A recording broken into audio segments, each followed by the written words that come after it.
Business സ്റ്റഡീസിന്റെ 15ാമത്തെ ചാപ്റ്ററിന്റെ പേര് പരസ്യം. First തന്നെ പരസ്യം ചെയ്യൽ എന്ന് വെച്ചാൽ എന്താന്ന് നോക്കാം. ആശയങ്ങൾ, ഉൽപ്പന്നങ്ങൾ, സേവനങ്ങൾ എന്നിവ ഏതെങ്കിലും ഒരു അവതാരകനാൽ വ്യക്തിഗതമല്ലാത്ത രീതിയിൽ പണം നൽകി അവതരിപ്പിക്കുന്നതിനെയാണ് പരസ്യം ചെയ്യൽ എന്ന് പറയുന്നത്.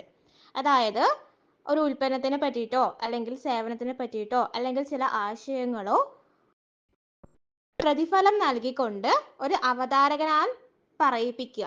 അവിടെ എന്താണ്, അവിടെ വ്യക്തിഗതമല്ലാത്ത രീതിയിലാണ് അവർ നേരിട്ട് വന്ന് നമ്മളോട് പറയുകയല്ല ചെയ്യുന്നത്. ചില മാധ്യമങ്ങളിലൂടെയാണ് നമ്മളെ അവർ ആ ഒരു പരസ്യത്തിലെ കാര്യങ്ങൾ അറിയിക്കുന്നത്. അപ്പൊ അതിനെയാണ് നമ്മൾ എന്തു പറയുന്നത്, പരസ്യം ചെയ്യൽ എന്ന് പറയുന്നത്. ഓക്കെ, അടുത്തതായിട്ട് പരസ്യം എന്ന് വെച്ചാൽ എന്താ നോക്കാം. റേഡിയോ, ടെലിവിഷൻ, മാസികകൾ തുടങ്ങിയവയിലൂടെ വിവിധ ഉൽപ്പന്നങ്ങളുടെ ലഭ്യത, വില, പ്രത്യേകതകൾ എന്നിവ ഉപഭോക്താക്കൾ മനസ്സിലാക്കുന്നു. ഇതാണ് പരസ്യം എന്നതുകൊണ്ട് ഉദ്ദേശിക്കുന്നത്. ഓക്കെ, അപ്പം ഈ ഒരു പരസ്യങ്ങളിലൂടെയാണ് നമ്മൾ ഓരോ ഉൽപ്പന്നങ്ങളുടെ വിലയെ പറ്റിയിട്ടും അതുപോലെ തന്നെ എന്താണ് പുതിയ പുതിയ ഉൽപ്പന്നങ്ങൾ മാർക്കറ്റിൽ വന്ന കാര്യങ്ങളൊക്കെ നമ്മൾ അറിയുന്നത് പരസ്യങ്ങളിലൂടെയാണ് അല്ലേ. അടുത്തതായിട്ട് പരസ്യത്തിന്റെ ലക്ഷ്യങ്ങൾ എന്തൊക്കെയാന്ന് നോക്കാം. എന്തൊക്കെയാണ് പരസ്യത്തിന്റെ ലക്ഷ്യങ്ങൾ? ഇടപാടുകാർക്ക് അറിവ് പകരുക, പുതിയ ഉൽപ്പന്നങ്ങൾക്ക് ഡിമാൻഡ് സൃഷ്ടിക്കുക, നിലവിലുള്ള ഇടപാടുകാരെ നിലനിർത്തുക, വിൽപ്പന വർദ്ധിപ്പിക്കുക, വിൽപ്പനക്കാരെ സഹായിക്കുക. ഇത്രയൊക്കെയാണ് പരസ്യത്തിന്റെ ലക്ഷ്യങ്ങളായിട്ട് വരുന്നത്. ഓക്കെ, അപ്പൊ നമുക്ക് ഈ ഒരു പരസ്യങ്ങൾ വിവിധ മാധ്യമങ്ങളിലൂടെ കൊടുക്കാം അല്ലെ. നമുക്ക് പരസ്യങ്ങൾ പത്രങ്ങൾ വഴി കൊടുക്കാം അല്ലെ. അപ്പൊ ഈ ഒരു ദിനപത്രങ്ങൾ വഴി പരസ്യം കൊടുക്കുമ്പോഴുള്ള ഗുണങ്ങളും ദോഷങ്ങളും എന്തൊക്കെയാന്ന് നോക്കാം. ഫസ്റ്റ് തന്നെ ഗുണങ്ങൾ നോക്കാം.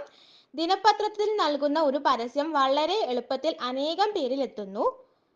പരസ്യ ചിലവ് താരതമ്യേന കുറവായിരിക്കും. ദിനപത്രത്തിലാകുമ്പം പരസ്യ ചിലവ് മറ്റുള്ള മാധ്യമങ്ങളെ അപേക്ഷിച്ച് കുറവായിരിക്കും. ദിനപത്രം ദിവസം തോറും പ്രസിദ്ധീകരിക്കുന്നതിനാൽ ഒരേ പരസ്യം തന്നെ ആവർത്തിച്ച് നൽകാൻ കഴിയും. ഓക്കെ, അപ്പൊ ഇത്രയൊക്കെയാണ് ദിനപത്രങ്ങളിൽ പരസ്യം കൊടുക്കുന്നതിന്റെ ഗുണങ്ങളായിട്ട് വരുന്നത്. ദോഷങ്ങൾ എന്തൊക്കെയാ നോക്കാം. ദിനപത്രങ്ങളുടെ ആയുസ് വളരെ പരിമിതമാണ്. ദിനപത്രത്തിന്റെ കാര്യം പറയുമ്പം അവയുടെ ആയുസ് എന്താണ്, വളരെ പരിമിതമാണ്. ആ ദിവസം മാത്രമേ നമ്മൾ പത്രം നോക്കൂ അല്ലെ. നിരക്ഷരരായവരെ സംബന്ധിച്ചിടത്തോളം പത്രപരസ്യങ്ങൾ യാതൊരു ഗുണവും ചെയ്യുന്നില്ല. അതായത് എന്താണ്, വായിക്കാൻ അറിയാത്തവരെ സംബന്ധിച്ച് എന്താണ്, പത്രങ്ങളിൽ വന്ന എന്താണ് പരസ്യങ്ങളൊന്നും വായിക്കാൻ പറ്റില്ല അല്ലെ. അപ്പൊ അവർക്ക് എന്താണ്, ആ പരസ്യം എന്താന്ന് പോലും അറിയാൻ പറ്റില്ല. ഓക്കെ, അപ്പൊ ഇത് രണ്ടുമാണ് ദോഷങ്ങളായിട്ട് വരുന്നത്. അടുത്തത് നമുക്ക് പരസ്യം എന്ത് ചെയ്യാം, മാസികകൾ വഴി കൊടുക്കാം അല്ലെ. അപ്പൊ ഈ മാസികകൾ വഴി കൊടുക്കുന്ന പരസ്യത്തിന്റെ ഗുണങ്ങൾ എന്തൊക്കെയാ നോക്കാം. മാസികകൾക്ക് ദിനപത്രങ്ങളെക്കാൾ ആയുസ്സുണ്ട് അല്ലെ. ദിനപത്രത്തിനേക്കാളും കൂടുതൽ ആയുസ് മാസികകൾക്ക് ഉണ്ട് അല്ലെ. ദിനപത്രം നമ്മൾ അന്ന് നോക്കി പിന്നെ എന്താണ് അത് വേസ്റ്റ് ആക്കുകയാണ് ചെയ്യുക അല്ലെ.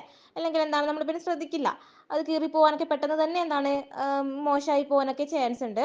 പക്ഷേ മാസികകളാകുമ്പോൾ നമ്മൾ സൂക്ഷിച്ചു വെക്കും അല്ലെ. അപ്പോൾ ദിനപത്രത്തിനേക്കാളും ആയുസ് മാസികകൾക്കുണ്ട്. ദോഷങ്ങൾ എന്തൊക്കെയാ നോക്കാം. മാസികകളിലൂടെയുള്ള പരസ്യങ്ങൾ ചിലവ് കൂടിയതാണ്. ദിനപത്രത്തിനെ അപേക്ഷിച്ച് മാസികകളിലൂടെയുള്ള പരസ്യത്തിന് ചിലവ് കൂടുതലാണ്. മാസികകളിലൂടെയുള്ള പരസ്യം കുറച്ച് ആളുകൾ മാത്രമേ കാണാൻ ഇടവരുന്നുള്ളൂ. എല്ലാവരും എന്താണ് മാസിക വാങ്ങിക്കണം എന്നില്ല. പത്രം വാങ്ങിക്കുന്നത് പോലെ എല്ലാവരും മാസികകൾ വാങ്ങിക്കില്ല. അപ്പൊ അവിടെ എന്താണ്, ഇത് കാണുന്ന ആൾക്കാരുടെ എണ്ണം കുറവായിരിക്കും. പരസ്യം വളരെ നേരത്തെ തന്നെ നൽകേണ്ടതുണ്ട്.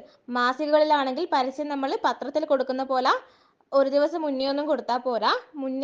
കുറെ മുന്നേ എന്താണ് പരസ്യങ്ങൾ കൊടുക്കേണ്ടതുണ്ട്. മാസികകൾ എന്താണ് പ്രിന്റ് ചെയ്ത് വരാൻ സമയമെടുക്കും അല്ലെ. ഇത്രയൊക്കെയാണ് മാസികകളിൽ കൊടുക്കുന്ന പരസ്യത്തിന്റെ ദോഷങ്ങളായിട്ട് വരുന്നത്. ഓക്കെ, അടുത്തതായിട്ട് നമുക്ക് റേഡിയോ വഴി പരസ്യം ചെയ്യാം അല്ലെ. അപ്പൊ ഈ റേഡിയോ പരസ്യത്തിന്റെ ഗുണങ്ങളും ദോഷങ്ങളും എന്തൊക്കെയാ നോക്കാം. റേഡിയോ പരസ്യത്തിന്റെ ഗുണങ്ങളായിട്ട് വരുന്നത് പതിവായി ആളുകൾ കേൾക്കും അല്ലെ. നമ്മളൊരു പരസ്യം കൊടുത്താൽ പത്രം പോലെയല്ല എല്ലാ ദിവസവും ആ പരസ്യം തന്നെ നമുക്ക് കേൾക്കാം അല്ലെ, കേൾക്കാൻ സാധിക്കും. എഴുതാനും വായിക്കാനും അറിയാത്തവർക്ക് ഉപയോഗപ്രദമാണ്. നമ്മൾ നേരത്തെ പറഞ്ഞ എഴുതാനും വായിക്കാനും അറിയാത്തവർക്ക് എന്താണ് പത്രപരസ്യം മനസ്സിലാവില്ല അല്ലെ. അപ്പൊ ഇതുപോലെയുള്ള റേഡിയോ വഴിയാണെങ്കിൽ അവർക്ക് എന്താണ് കുഴപ്പമില്ല, അവർക്ക് മനസ്സിലാകും. അടുത്തത് റേഡിയോ പരസ്യത്തിന്റെ ദോഷങ്ങൾ എന്തൊക്കെയാന്ന് നോക്കാം. റേഡിയോ വഴിയുടെ സന്ദേശം കേൾക്കുന്നതിൽ വല്ല ബുദ്ധിമുട്ടുകളും സംഭവിച്ചാൽ അവ ഉടൻ തന്നെ വീണ്ടും കേൾക്കാൻ കഴിയില്ല. അപ്പൊ റേഡിയോ വഴി കേൾക്കുമ്പം ചിലപ്പോൾ എന്താ നമ്മുടെ ശ്രദ്ധ ഒന്ന് മാറിപ്പോയാൽ നമുക്ക് എന്താണ് പെട്ടെന്ന് തന്നെ വീണ്ടും അത് കേൾക്കാൻ പറ്റില്ല. പത്രം ആകുമ്പോഴെന്താണ് നമുക്ക് തോന്നുന്ന സമയത്ത് നമുക്ക് വായിക്കാൻ പറ്റും അല്ലേ? പക്ഷെ റേഡിയോയിൽ അങ്ങനെയല്ല. പെട്ടെന്ന് തന്നെ വീണ്ടും എന്താണ് കേൾക്കാൻ സാധിക്കില്ല. ഓക്കെ, അടുത്തതായിട്ട് പരസ്യങ്ങൾ നമുക്ക് ടെലിവിഷൻ വഴി കൊടുക്കാം അല്ലേ? അപ്പൊ ഈ ഒരു ടെലിവിഷൻ വഴി കൊടുക്കുന്ന പരസ്യത്തിന്റെ ഗുണങ്ങളും ദോഷങ്ങളും എന്തൊക്കെയാന്ന് നോക്കാം. ഫസ്റ്റ് തന്നെ ഗുണങ്ങൾ നോക്കാം. കണ്ണുകളെയും കാതുകളെയും ഒരുപോലെ ആകർഷിക്കുന്നു. നമ്മൾ ടെലിവിഷന്റെ കാര്യം പറയുമ്പോൾ പരസ്യങ്ങൾ കണ്ടിട്ടില്ലേ? നമുക്ക് കാണാൻ നല്ല ഭംഗിയുള്ള രീതിയിലായിരിക്കും അവർ പരസ്യം ഒരുക്കിയിട്ടുണ്ടാവുക അല്ലേ? അപ്പൊ അവ എന്താണ് നമ്മളെ കണ്ണിനെയും അതുപോലെ തന്നെ എന്താണ് കാതുകളെയും ഒരുപോലെ തന്നെ ആകർഷിക്കുന്നുണ്ട്. നമ്മൾ റേഡിയോയിലാകുമ്പോൾ നമ്മൾ ജസ്റ്റ് കേൾക്കുക മാത്രമേ ചെയ്യൂ അല്ലേ? അപ്പോൾ അതൊരു ടെലിവിഷനിലൂടെ ആകുമ്പോൾ നമുക്ക് കാണാനും സാധിക്കും. പ്രശസ്ത വ്യക്തികൾ ഉൽപ്പന്നങ്ങൾ ടെലിവിഷനിലൂടെ പ്രദർശിപ്പിക്കുന്നത് ടെലിവിഷൻ പരസ്യത്തിന് മതിപ്പുളവാക്കുന്നു. അതായത് ടെലിവിഷനിലൂടെയുള്ള പരസ്യം എന്താണ് അറിയപ്പെടുന്ന അല്ല നമ്മളൊക്കെ എന്താ ആരാധിക്കുന്ന വ്യക്തികളൊക്കെ ആയിരിക്കും ആ പരസ്യത്തിൽ വന്ന് നമ്മളോട് കാര്യങ്ങൾ പറയാ അല്ലേ? അപ്പോൾ നമുക്ക് എന്താണ് ആ ഒരു ഉൽപ്പന്നത്തിനോട് നമുക്കൊരു ഇഷ്ടം തോന്നും അല്ലേ? അല്ലെങ്കിൽ എന്താണ് അവരുടെ ഒരു മതിപ്പ് തോന്നും ആ ഒരു ഉൽപ്പന്നത്തിനോട്. അപ്പോൾ ഇത്തരം പരസ്യം കാരണം എന്താണ് ഉൽപ്പന്നത്തിന് നല്ല പ്രൊമോഷൻ കിട്ടാനായിട്ട് ചാൻസ് ഉണ്ട്. ഓക്കെ, അടുത്തതായിട്ട് ടെലിവിഷനിലൂടെയുള്ള പരസ്യത്തിന്റെ ദോഷം എന്തൊക്കെയാന്ന് നോക്കാം.